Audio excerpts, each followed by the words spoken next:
रही बुलडोजर कार्रवाई के खिलाफ जमीयत उलेमाए हिंद की याचिका पर सुप्रीम कोर्ट कल सुनवाई करेगा। ये सुनवाई जस्टिस एएस बोपन्ना और विक्रम नाथ की बेंच करेगी। जमीयत ने कोर्ट से मांग की है कि वो यूपी सरकार को कार्रवाई रोकने का निर्देश दे। याचिका में कहा गया कि बिना उचित कानूनी प्रक्रिया के कार्रवाई हो रही है। साथ ही बुलडोजर एक्शन के लिए जिम्मेदार अधिकारियों पर कार्रवाई की मांग भी जमीयत ने की। जमीयत की याचिका में कहा गया कि बुलडोजर एक्शन से पहले राज्य के मुख्यमंत्री, एडीजी और कानपुर के पुलिस कमिश्नर ने इसे लेकर बयान दिए। इससे साफ है कि जानबूझकर एक पक्ष को निशाना बनाया गया है। तो कल बुलडोजर वाले मामले पर सुनवाई सुप्रीम कोर्ट की ओर से की जाएगी।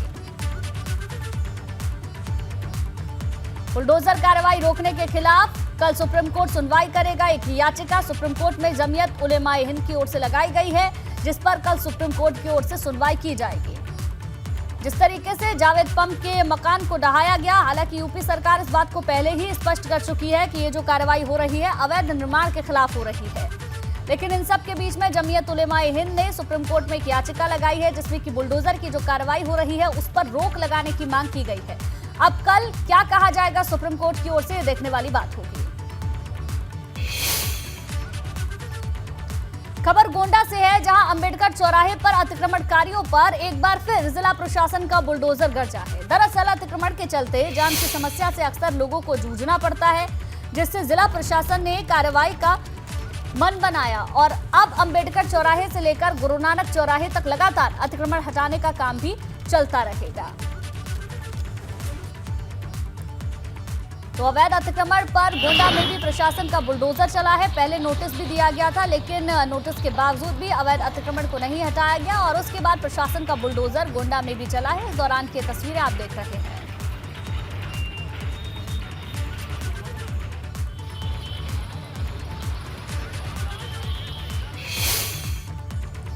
वहीं बुलंदशहर के खुर्जा क्षेत्र में अवैध कॉलोनियों पर जिला प्रशासन की टीम ने कार्रवाई की। आरोप है कि 40 बीघा जमीन पर अवैध कॉलोनियां बसाई गई थी। आज प्राधिकरण की टीम ने कॉलोनियों के मुख्य गेट और प्लॉट्स की बाउंड्री वॉल को जमींदोज कर दिया। देखिए, अवैध कॉलोनी 40 बीघा जमीन पर बनाई गई थी। ये तस्वीरें आप देख रहे हैं, बुलंदशहर की ये तस्वीरें हम आपको दिखा रहे हैं, जहां पर अवैध निर्माण को, अवैध कॉलोनी को ढहाया गया है।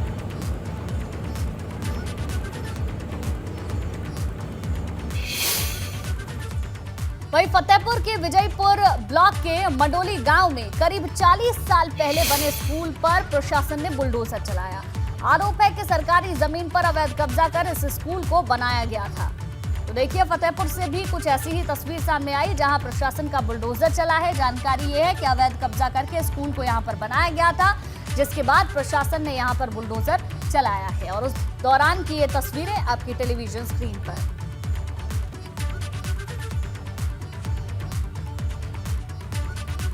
तो देखिए, हम आपको तस्वीरें भी दिखा रहे हैं। अवैध कब्जा कर स्कूल बनाया गया था और प्रशासन की टीम जब पहुंची तो वहां पर अवैध निर्माण को हटाया गया।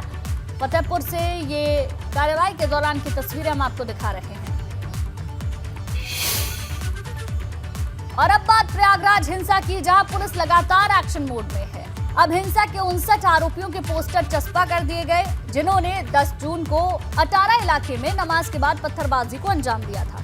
सबसे पहले पोस्टर अटाला इलाके में ही चस्पा किए गए। पुलिस की तरफ से पोस्टर चस्पा करने के साथ ही 3 मोबाइल नंबर भी जारी किए गए, जिन पर उपद्रवियों के बारे में जानकारी देने वालों की पहचान गुप्त रखी जाएगी। आरोपियों की गिरफ्तारी को लेकर एडीजी जोन प्रेम प्रकाश की अगुवाई में 5 अफसरों की हाई लेवल कमेटी बनाई गई, जो आरोपियों की पहचान करने के बाद गिरफ्तारी का अप्रूवल देगी। प्रयागराज में शुक्रवार को जुमे की नमाज के दौरान जो हिंसा हुई थी, उसके तमाम आरोपियों को वीडियो फुटेज और सीसीटीवी कैमरों के ज़रिए तलाशा गया है। इनकी तस्वीर निकाली गई है और इनकी तस्वीरों वाले पोस्टर को अब सार्वजनिक तौर पर लगाया जा रहा है। और ये जो पोस्टर लगाए जा रहे हैं वो शहर में तमाम जगहों पर लगाए जा रहे हैं, रेलवे स्टेशन पर, बस स्टेशन पर, तमाम दूसरी सार्वजनिक जगहों पर। और इसके साथ साथ उस अटाला इलाके में जो हिंसा से सबसे ज़्यादा ग्रसित था, अटाला तिराहे पर, जहाँ आप देख सकते हैं कि जो जो पुलिस के लोग हैं वो हिंसा के आरोपियों के पोस्टर लगा रहे हैं। और ये जो तस्वीरें हैं ये उनके हिंसा करने के दौरान की है। तमाम जो पोस्टर लगे हुए हैं आप देख सकते हैं कि ये जो आरोपी हैं हाथ में पत्थर लिए हुए हैं, हिंसा करते हुए, तोड़फोड़ करते हुए नजर आ रहे हैं। तो प्रयागराज पुलिस ने सीसीटीवी फुटेज, वीडियो फुटेज, इसके साथ साथ तस्वीरों के जरिए 59 आरोपियों की तस्वीरें तैयार की थी और इन 59 आरोपियों की तस्वीरों का पोस्टर बनाया गया है। 3 मोबाइल नंबर भी जारी किए गए हैं। लोगों से अपील की गई है कि इन उपद्रवियों की पहचान कर उसके बारे में पुलिस को जानकारी दें और जो जानकारी देने वाले लोग होंगे उनकी पहचान को गुप्त रखा जाएगा। उनका नाम, पता और मोबाइल नंबर कतई सार्वजनिक नहीं किया जाएगा। तो पुलिस ने लोगों से इस बात की अपील की है कि इन पोस्टरों को देखने के बाद जो उपद्रवी हैं उनके बारे में जानकारी दें ताकि इनकी धरपकड़ की जा सके, इनकी गिरफ्तारी की जा सके, इन्हें जेल भेजा जा सके। कैमरामैन रोहित श्रीवास्तव के साथ मोहम्मद मोइन, एबीपी गंगा, प्रयागराज। वहीं प्रयागराज हिंसा के आरोपियों पर किसी भी कीमत पर बचना आरोपियों का मुश्किल है। एसएसपी अजय कुमार ने बताया कि आरोपियों से रिकवरी होगी और उनको माफी करने का कोई भी चांस नहीं है।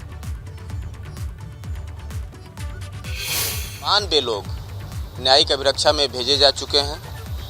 92 लोगों के अलावा जो नामजद थे या प्रकाश में आए या वीडियो सीसीटीवी फुटेज के आधार पर उनकी पहचान की गई, इसकी संख्या करीब 40 है जिनके पीछे पुलिस लगी हुई है और फरार हैं, घरों को बंद करके भागे हुए हैं। जल्दी से जल्दी अगर वो पुलिस के सामने या माननीय न्यायालय के समक्ष हाजिर नहीं होते हैं तो उनके खिलाफ वारंट जारी कराया जाएगा और आगे 82-83 के तहत उनके घरों की कुर्की भी कराई जाए।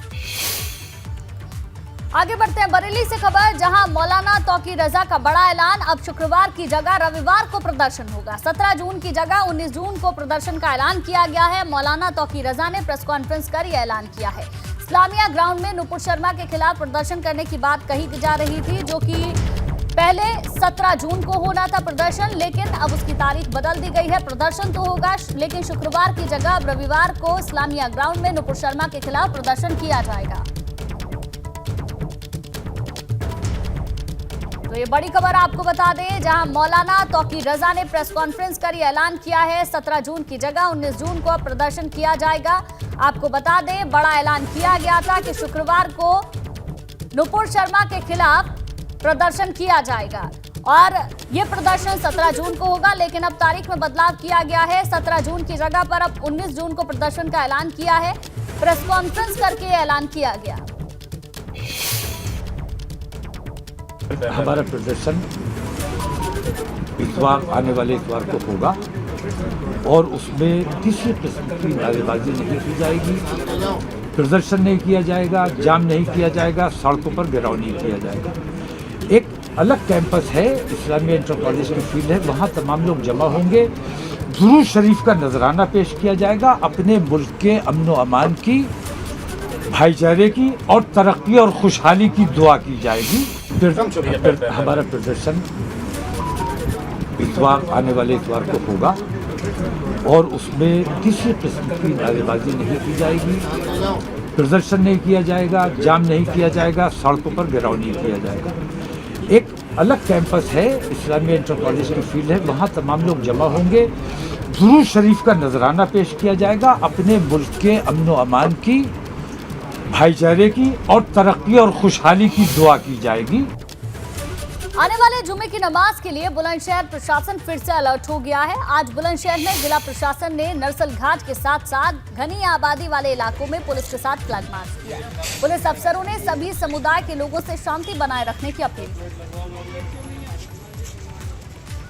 देखिए, जुमे की नमाज से पहले प्रशासन अलर्ट मोड पर है। घनी आबादी में पुलिस ने फ्लैग मार्च किया और लोगों से भी शांति व्यवस्था को बनाए रखने की अपील की, क्योंकि पिछले 2 शुक्रवार से जिस तरीके से हिंसा अलग अलग जगह से सामने आई है, उसके बाद पुलिस प्रशासन एक्शन मोड में है, अलर्ट मोड पर है। और बुलंदशहर से भी कुछ ऐसी ही तस्वीरें सामने आई, जहां घनी आबादी में पुलिस ने फ्लैग मार्च किया।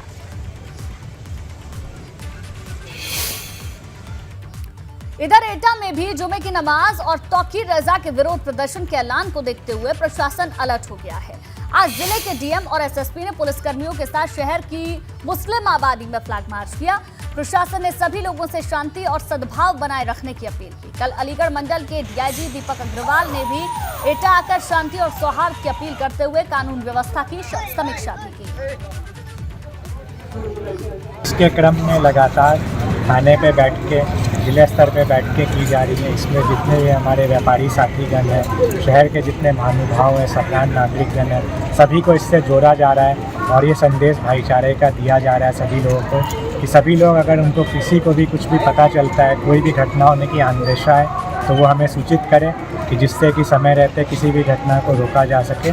और हमारा सबसे यही अपील है एटा के सभी जनपद वासियों से कि सभी लोग जो आपसी सौहार्द है उसको कायम रखें। फूड पेट्रोलिंग का कार्यक्रम पुलिस के द्वारा नियमित रूप से चलाया जा रहा है। इसमें अन्य विभाग भी शामिल हैं। उसी क्रम में वर्तमान परिदृश्य के दृष्टिगत संवाद, समन्वय और शक्ति के दृष्टिगत पहले हम विभिन्न गोष्ठियां कर रहे हैं, लोगों से संवाद स्थापित कर रहे हैं और फूड पेट्रोलिंग में भी जगह जगह लोगों से संवाद स्थापित कर रहे हैं। इधर अंबेडकर नगर में आगामी शुक्रवार को होने वाली जुमे की नमाज को सकुशल संपन्न कराने के लिए शासन पूरी तरह से चौकस है। सुरक्षा व्यवस्था का जायजा लेने के लिए अंबेडकर नगर पहुंचे एडीजी जोन लखनऊ ब्रिजभूषण ने पुलिस लाइन और टांडा का निरीक्षण किया और अधिकारियों और थाना अध्यक्षों के साथ बैठक कर आवश्यक दिशा निर्देश दिए। टांडा कोतवाली पहुंचकर धर्म गुरुओं के साथ पीस कमेटी की बैठक की और लोगों से शांति की अपील की। उन्होंने कहा कि पूरे जोन में पूर्णतः शांति बनाए रखें, कभी भी किसी प्रकार की कोई दिक्कत नहीं है। आने वाले शुक्रवार को लेकर हमारी तैयारी भी पूरी है।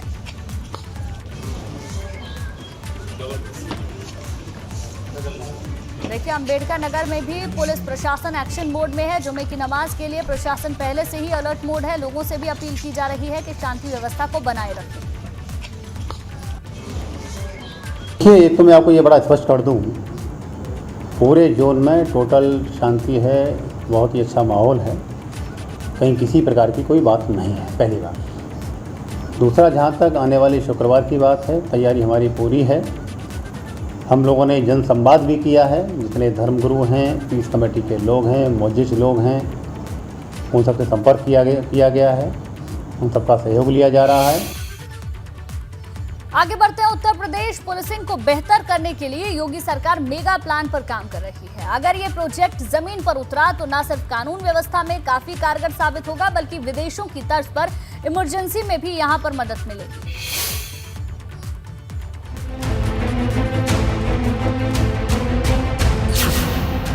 हिंसक भीड़ पर आसमान से होगा कंट्रोल।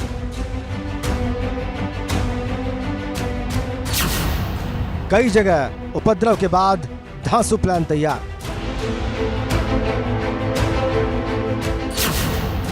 विदेशों की तर्ज पर हेलीकॉप्टर का इस्तेमाल। हेलीकॉप्टर का प्लान तैयार, अंतिम मुहर का इंतजार।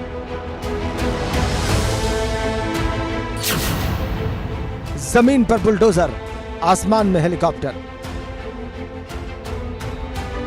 यूपी में कानून व्यवस्था पुख्ता करने के लिए लगातार योगी सरकार काम कर रही है।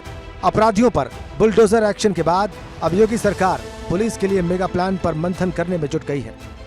खबरों की माने योगी सरकार का पुलिस के लिए मेगा प्लान। जल्द हेलीकॉप्टर से लैस होगी यूपी पुलिस।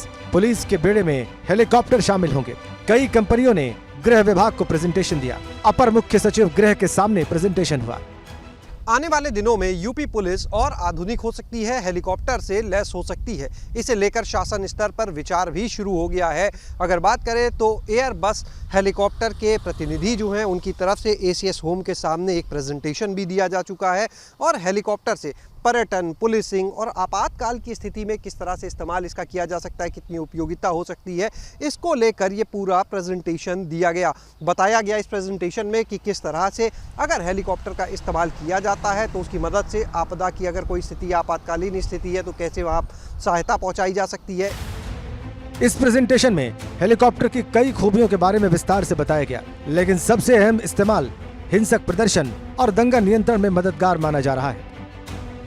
एक तरफ जहां जमीन पर अपराधियों से बुलडोजर निपट रहा है, तो वहीं अब हेलीकॉप्टर के इस्तेमाल से आपराधिक सोच पर सबसे बड़ी चोट की तैयारी है। हेलीकॉप्टर को लेकर प्रेजेंटेशन दिया गया। दावा है हिंसक भीड़ को आसमान से कंट्रोल किया जा सकेगा। दंगा करने वालों पर विशेष रूप से कार्रवाई होगी। पर्यटन और इमरजेंसी हालात में भी इस्तेमाल होगा। बाढ़ के दौरान राहत और बचाव के काम में मदद मिलेगी। बाढ़ पीड़ितों को खाद्य सामग्री और दवा वितरण हो सकेगा। फायर फाइटिंग में हेलीकॉप्टर से काफी मदद मिलेगी। मेलों और कांवड़ यात्रा में यातायात प्रबंधन आसान होगा। पर्यटन और पायलट ट्रेनिंग में भी कारगर साबित होगा। नक्सल एरिया की निगरानी के लिए भी जरूरी होगा। इंडस्ट्रियल डेवलपमेंट में भी तेजी लाएगा हेलीकॉप्टर। दूर दराज वाले इलाकों में लोगों की जान बचाई जा सकेगी। मल्टी यूज हेलीकॉप्टर से एक्सप्रेस वे को भी कवर मिलेगा। प्रेजेंटेशन में बताया गया कि बेहतर पुलिसिंग के अलावा इस हेलीकॉप्टर से आर्थिक विकास, कौशल विकास और राजस्व बढ़ाने में भी मदद मिलेगी। साथ ही इसकी मदद से दूर दराज के इलाके में मेडिकल सहायता पहुंचाने और आपातकालीन दशा में मरीजों के ट्रॉमा सेंटर, अस्पताल पहुंचाने में भी आसानी होगी। यही वजह है कि अब शासन की तरफ से भी इस पर मंथन शुरू हो गया है। निश्चित रूप से अगर मंथन शुरू हुआ है, शासन का विचार शुरू हुआ है, तो इस बात से इनकार नहीं कर सकते कि आने वाले दिनों में यूपी पुलिस का जो बेड़ा होगा उसमें हेलीकॉप्टर भी शामिल होंगे, पुलिसिंग के लिए भी, और इसके अलावा उनका इस्तेमाल पर्यटन के लिए भी आने वाले दिनों में किया जा सकता है। पर्यटन के लिहाज से पहले ही इसको लेकर चर्चा शुरू हो चुकी थी, तो निश्चित रूप से एक बड़ा कदम होगा और इसे लेकर अब शासन के स्तर पर विचार भी शुरू हो गया है। कैमरा सहयोगी प्रमोद के साथ शैलेश अरोरा, एबीपी गंगा, लखनऊ। खबरों में आगे बढ़ेंगे। खबर लखनऊ से, जहां राजस्व विभाग के फरार रिटायर्ड निजी सचिव पर कानून का शिकंजा कसता जा रहा है। घोटाले के आरोपी विवेकानंद डोबरियाल के घर पर पुलिस ने कार्रवाई की। केसरबाग पुलिस ने आरोपी विवेकानंद डोबरियाल के घर पर कुर्की का नोटिस चस्पा किया है। दरअसल पैसे के लेन देन में घोटाले के आरोपी के कोर्ट में पेश न होने पर कुर्की का नोटिस चस्पा किया गया और साथ ही लखनऊ पुलिस ने 1 लाख का इनाम भी रख दिया है।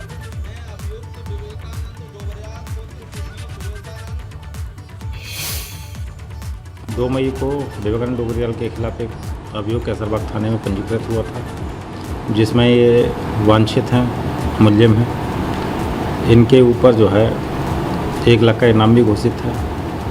क्योंकि ये विवेचना में सहयोग नहीं कर रहे और ना ही जो है न्यायालय में हाजिर हो रहे, उसी क्रम में जो है 82 की कार्रवाई माननीय न्यायालय के द्वारा इनके खिलाफ जारी की गई, जिसका कि हम लोगों के द्वारा अनुपालन सुनिश्चित कराया गया और जो भी 82 वाली जो प्रक्रिया है वो पूरी जो है हम लोगों ने करवाई। आगे बढ़ते हैं। अपराधियों पर ग्रेटर नोएडा पुलिस कहर बनकर टूट रही है। दादरी इलाके में पुलिस की शातिर बदमाश से मुठभेड़ हो गई। 9 साल से गैंगस्टर मामले में फरार 75,000 के इनामी को पुलिस ने मुठभेड़ में धर दबोचा। अनिल दुजाना और रणदीप भाटी गैंग के शार्प शूटर अनुज चौधरी पर हत्या, रंगदारी, लूट समेत 1 दर्जन से ज्यादा मुकदमे दर्ज हैं और ये आरोपी गाजियाबाद में 25,000 का इनामी और गौतम बुद्ध नगर में 50,000 का इनामी है। मुखबिर की ये सूचना थी कि आज ये अपनी कार से इस रास्ते से जाएगा। यहाँ पे घेराबंदी की गई। जब घेराबंदी की गई तो इसने पुलिस पार्टी पे फायरिंग की। पुलिस पार्टी ने जवाबी कार्रवाई में, काउंटर एक्सचेंज में पुलिस पार्टी ने आत्मरक्षार्थ गोली चलाई, जिससे इसके पैर में गोली लगी है। इसको अस्पताल भेजा गया है। अभी जो इसकी मौके पे पिस्टल बरामद हुई है, 1 कार्बाइन बरामद हुई है। फोरेंसिक की टीम आ रही है। अभी हम लोग पूरी कार की छानबीन करेंगे। बहुत ही शातिर अपराधी है। ये दादरी पुलिस की बहुत बड़ी सफलता है। और अब खबर ग्रेटर नोएडा से, जहां चीनी घुसपैठियों को लेकर बड़ा खुलासा हुआ। आशंका है कि जहां चाइना के लिए जासूसी करने वाले घुसपैठियों की महफिल जमती थी, एक चीनी नागरिक की गिरफ्तारी के बाद निशानदेही पर यह खुलासा हुआ। मामला इकोटेन 1 का है, जहां एक आलीशान चाइनीज क्लब को लेकर बड़ा खुलासा हुआ। मौके से पुलिस ने नेपाल और असम के 4 लोगों को अरेस्ट किया है, जबकि 20 से ज्यादा संदिग्धों के फरार होने की आशंका है। इस खुलासे के बाद भारतीय खुफिया एजेंसियों ने भी जांच शुरू कर दी है।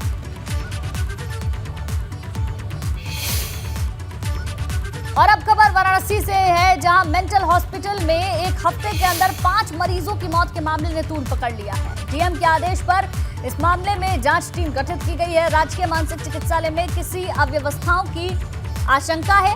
सूत्रों से खबर यह है कि जांच टीम को भी कई खामियां वहां पर मिली है। मेरा तो मानना है कि मैं बता चुका कि सब जांच हो रही हैं और एट प्रेजेंट बिल्कुल इमीडिएट उसके तो रीज़न अभी निकल के सामने नहीं आए हैं। तो अभी तक जो आपके प्रश्न हैं उसका जवाब तो अभी इसलिए नहीं दिया जा सकता संभव होगा क्योंकि अभी हमारी टीमें सारी चीज़ें देख रही हैं और इतने बिंदु आपने कहे हैं वो सारे के सारे कवर हैं, तो 2-3 दिन लगेंगे उनकी जांच में। मैं पहले भी कह चुका कि प्रायोरिटी हमारी ये है कि सब मरीजों को इमीडिएट चिकित्सा लाभ मिले। जो मेडिकल प्रोटोकॉल है उसमें जो बदलाव किए हैं उनको लागू करके पहले मरीजों का बेनिफिट हो जाए और जो गर्मी की बात बार बार में मीडिया में आ रही है वो भी पर्याप्त दिखवाई गई है। उसमें कोई चीज़ और इम्प्रूवमेंट करानी हो तो वो हो जाए।